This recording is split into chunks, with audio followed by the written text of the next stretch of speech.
La noche del 16 al 17 de octubre vimos las primeras imágenes de lo que ocurrió en el Hospital Bautista de Al-Ali Al-Ab de Gaza, una gran explosión que dejaba cientos de muertos. Ha sido uno de los tristes hitos de esta triste guerra de la que estamos siendo testigos entre Hamás e Israel, que lleva ya miles de muertos. Pero una semana después, lo cierto es que hay muchas cosas sobre lo que ocurrió en el hospital que realmente no sabemos.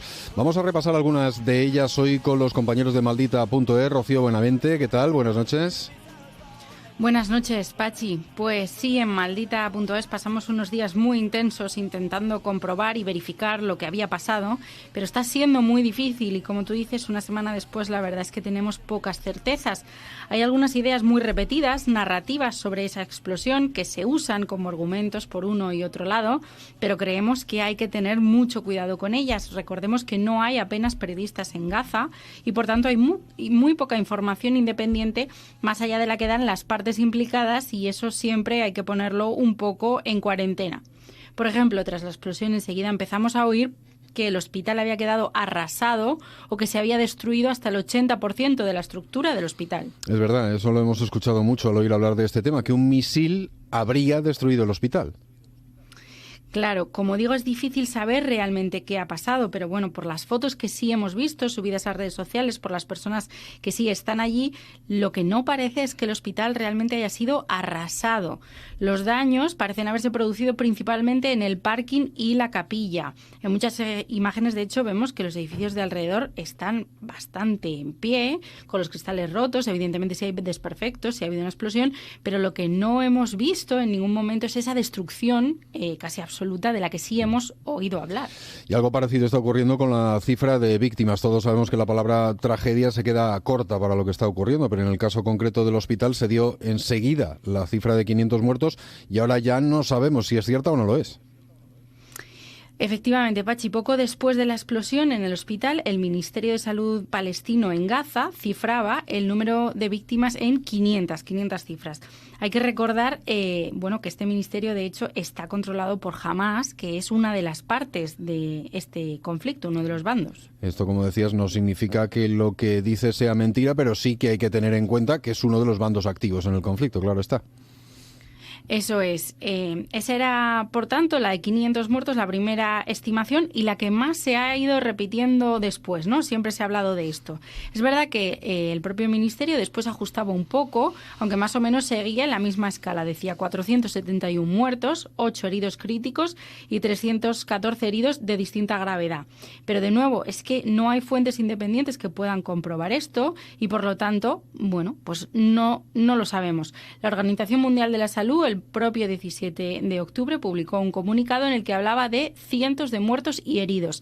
No especificaba un número. La Media Luna Roja, la parte de la Cruz Roja que opera allí, tampoco ha querido dar una cifra desde entonces. El día 19, 2 días después, la agencia AFP publicaba una declaración de un alto funcionario de inteligencia europeo, le llamaba así, pero no decía cómo se llama esta persona, no le identificaba, que fijaba la cifra en unas pocas decenas, decía esta persona, entre 10 y 50, según sus declaraciones. Poco después, un informe de inteligencia de Estados Unidos hablaba, en cambio, de entre 100 y 300 muertos. Es que no sabemos. Claro, esto acabaría llevándonos a aquello de que la primera víctima en una guerra suele ser la verdad. Recordemos una vez más, por si acaso, que no se trata de quitarle gravedad a lo ocurrido, que es muy grave, pero sí de intentar ajustar la información a lo que podamos saber con más o menos certeza. Eso es, lo que pasa es que en este caso ya ves que las certezas apenas son ninguna. Otra de las ideas que más o menos se ha repetido mucho, pero con la que hay que tener mucho cuidado, es la idea, que también se ha repetido mucho, de que una explosión de esa potencia solo puede haberla provocado armamento israelí, porque jamás no tiene nada en su arsenal capaz de generar esa explosión, ¿no? Que también se ha dicho mucho. Sí, esto también lo hemos oído, pero después de haber dicho que no está claro que el hospital haya sido destruido ni que la cifra de muertos sea la que se ha repetido tanto, igual también sobre esto nos pueden quedar dudas. Efectivamente, es que no sabemos cómo de potente fue esa explosión y por tanto es difícil deducir a partir de ese dato solamente qué fue o quién fue lo que la causó. Lo primero que dijo Israel, que igual que decíamos antes de Hamás, pues es una de las partes de este conflicto y por lo tanto pues mucho cuidado con creernos sin más lo que diga, es que si hubiera sido armamento suyo habría dejado un enorme cráter, ¿no? Que sí ha dejado en otros ataques, pero que en este caso no se ve, no aparecen esas fotos. Nosotros hemos hablado con expertos en inteligencia de fuentes abiertas, lo que se llama la comunidad OSINT, que se dedica a analizar fotos, ¿no? Y otro tipo de información. Y ellos sí destacan, bueno, que en algunas de las fotos del hospital sí se ve un cráter en el parking, como decíamos antes, pero que es bastante pequeño, como de 1 metro de ancho más o menos y unos 30 centímetros de profundidad. Y según sus análisis, esto encajaría más con un lanzamiento fallido de un cohete que realmente con uno de esos grandes misiles de los que hablábamos. Es muy interesante el trabajo ese que hace la comunidad OSINT, que nos sirve para deducir cosas en estos escenarios, pero de nuevo hay que recordar que si no tenemos a día de hoy nada más claro, es porque no se está permitiendo la entrada de la prensa independiente en esa zona, en la Franja de Gaza. Claro, y esto está siendo un grave problema, como decimos, pues para poder informar con precisión de lo que sí está ocurriendo allí, más allá de lo que dicen unos y otros, ¿no? Y el problema es que hay mucha gente, bueno, que quiere saber, porque es normal, esto está ocurriendo y está siendo muy grave. Pero también te digo, Pachi, que a veces este interés por saber pues se puede volver un poco en nuestra contra. No sé si tú has oído hablar alguna vez, a ver, el palabra del doom scrolling. Doom scrolling, pues no, pero como aprendo mucho contigo todos los martes, estoy seguro que hoy retendré también ese concepto. ¿Qué quiere decir? ¿Qué significa? Bueno, además es que doom scrolling es una cosa que a los periodistas yo creo que nos pasa mucho y a quien sigue mucho la actualidad, ¿no? Es un término que viene de juntar dos palabras en inglés. Doom, que significa muerte, ruina, condena, todo terrible, y scrolling, que es ese gesto de ir bajando en la pantalla del móvil para ir cargando más contenido en redes sociales, ¿no? Cuando nos enganchamos ahí.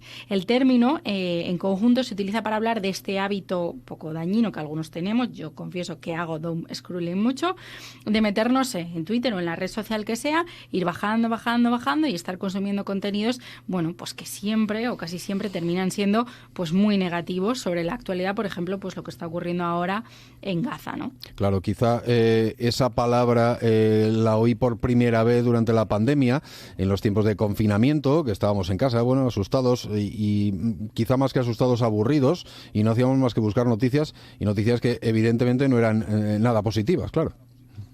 Pues justo ese es el doom scrolling, y aunque es comprensible que caigamos en ello, porque bueno, pues estamos muy predispuestos a engancharnos a las noticias negativas, ¿no? Que estamos ahí pendientes de las crisis, de las tragedias, bueno, hay que saber también que esto tiene un impacto en nuestra salud mental. Yo creo que todo el que ha caído en ello, pues puede entenderlo bien, ¿no?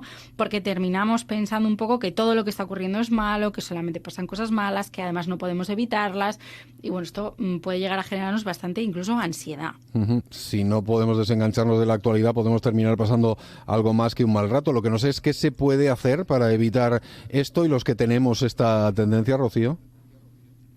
Bueno, a ver, lo primero, lo más útil sería ponernos a nosotros mismos unas ciertas normas de uso del móvil y las redes sociales, ¿no? Para evitar ese consumo un poco compulsivo, que se nos acaba yendo de las manos.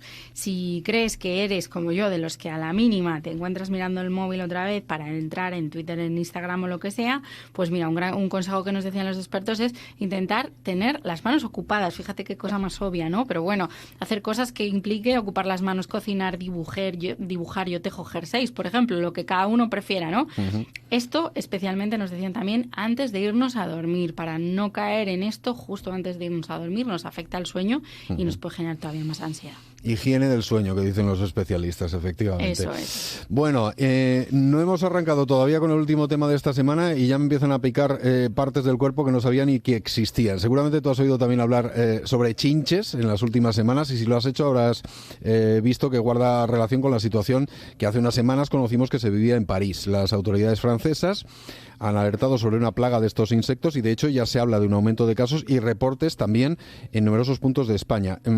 Tenemos que estar atentos y atentas a lo que ocurre en los pliegues de nuestra cama, de nuestro colchón, de nuestras sábanas. Muy atentos, Pachi, más allá de la bromita, porque ese es uno de los lugares favoritos de las chinches para darse un festín, porque recordamos que estos insectos se alimentan solamente de sangre y si es sangre humana, mejor. El problema es que son muy, muy pequeñas y muy difíciles de ver las chinches. Suelen actuar además por la noche y vuelven a sus escondites durante el día, así que todavía más complicado verlas. ¿Dónde podemos encontrarlas? ¿Dónde se suelen esconder? Bueno, escondites desde el cabecero de la cama, rendijas, grietitas cerca de la cama o pues también del sofá, ¿no? Sitios donde pasamos mucho rato así en reposo, que es donde aprovechan ellas a ponerse finas. Claro, lo que pasa es que bichos pequeños hay un montón en una casa. ¿Cómo sabemos si son o no son chinches? Bueno, muy buena pregunta también. Vamos a explicar un poco qué aspecto tienen. Las chinches son muy pequeñitas, como tú dices, miden entre 1 y 5 milímetros. Y además, como se suelen esconder, pues no se las ve muy bien, ¿no? Importante saber que las chinches no tienen alas, porque no vuelan. Así que si encuentras algo con alas en tu casa es otra cosa, no es una chinche. Las chinches pueden tener dos aspectos diferentes, normalmente son como amarillitas, más chiquititas, pero si se han puesto bien finas de sangre, que es lo que decimos que les gusta, pues tienen un color más rojo brillante, más marroncito y se ponen más gorditas. Vale, y aparte de las molestias que puedan ocasionar, muchas veces pensamos en los mosquitos, que en algunos lugares pueden transmitir enfermedades a través de las picaduras. Bueno, pasa lo mismo con las chinches y por eso podrían ser consideradas un problema de salud pública. Pues mira, las chinches comunes, también llamadas chinches de cama, que son las que hablamos y las que más comunes son, no son conocidas por transmitir ninguna enfermedad, no son lo que se llama un vector de enfermedad, pero sí se consideran un problema de salud pública, para empezar, porque bueno, hay personas a las que la mordedura de una chinche tampoco les causa mucho problema, más allá de que les pica un poco, hay otras a las que sí les puede desencadenar una reacción alérgica grave. Hablamos incluso de una anafilaxia, que es la reacción alérgica más grave que compromete a todo el cuerpo.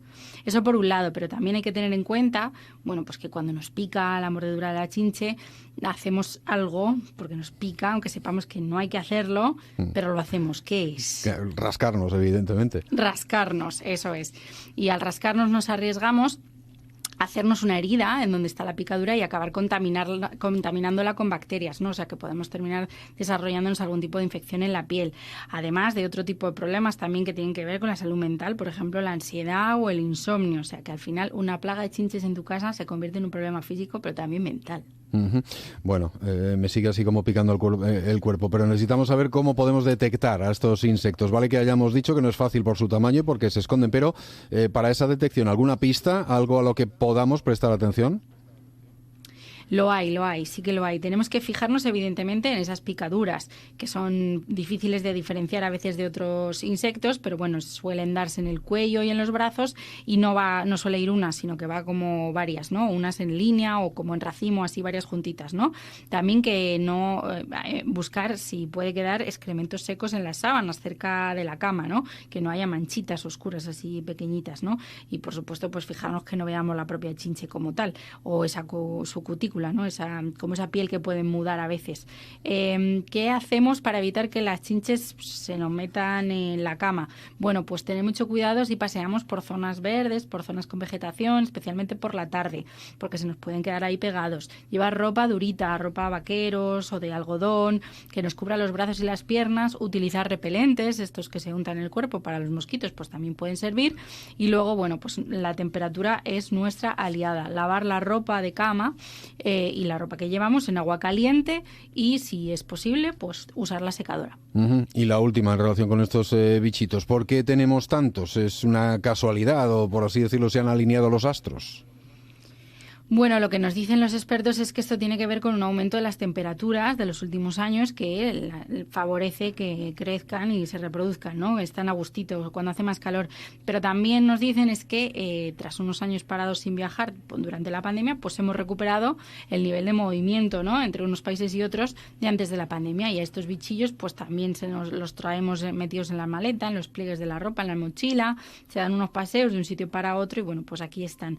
También nos indican que pueden pueden estar desarrollando algunas resistencias a insecticidas comunes, que antes funcionaba para deshacerse de ellas y ya no. Entonces, ante todo esto, pues están aumentando los casos de chinches en casas, y aquí lo que nos recomiendan los expertos siempre es actuar cuanto antes, lavar la ropa, tenerlo todo ordenado, pero no perder la calma.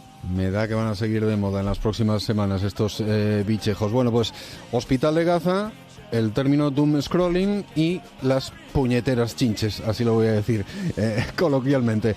Rocío Benavente. Malditas chinches. A lo mejor tenéis que abrir sección con esto. Rocío Benavente, muchísimas gracias. Hasta el martes. Un abrazo. Buenas noches. Gracias. Buenas noches.